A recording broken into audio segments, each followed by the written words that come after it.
let's talk about procedural textures. You've probably heard the term procedural before, as well as the term generated, in the context of CG. These terms are practically synonymous. You can often use them interchangeably. However, the full term is actually procedurally generated textures. Procedurally generated is basically where you create a texture using a mathematical formula instead of pixels. Practically, these generated textures can scale infinitely without loss of resolution, and often have a ton of settings you can tweak to get the look you want.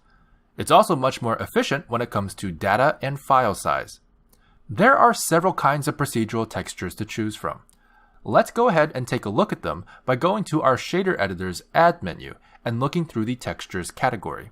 Excluding the image, environment, and IES textures, every other texture you see here is a procedurally generated texture. Each of these procedurally generated textures produces a particular pattern, such as wave, gradient, or noise. Feel free to try any of these out, but for this introduction, I'm going to use Voronoi. This is a fracture-like texture that we can go ahead and connect to our base color input of our shader.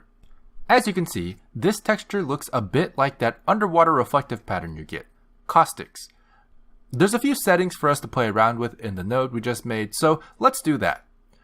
We can change intensity to cells, and that gives us a cool stained glass version of the texture. We can also switch around exactly what kind of distance formula it uses, but feel free to experiment with that. Most importantly, you can change the scale of the texture infinitely, practically speaking. As you can see, no matter how much I zoom in on the texture by scaling it down, there are still no pixels or resolution problems. Now let's say you don't want the color of the texture, but you like the shapes. Luckily, the factor output is a black and white version of the color output. Let's plug that in instead to double check. As you can see, it is a nice grayscale version of our texture. So, is there a situation why we would prefer grayscale over color?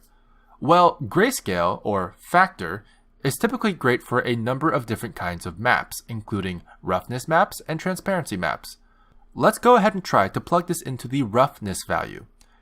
As you can see, the cube becomes shiny during some parts and rough during other parts. This allows the texture to drive exactly how the roughness is distributed across the mesh. It's important to note that sometimes the factor is not just a grayscale version of the color output. Instead, it could be, for example, the alpha map, or, in the case of the brick texture, it outlines the mortar of the brick. Procedural textures can be very powerful, especially when mixed together, so feel free to play around with how each one looks to better understand their algorithms.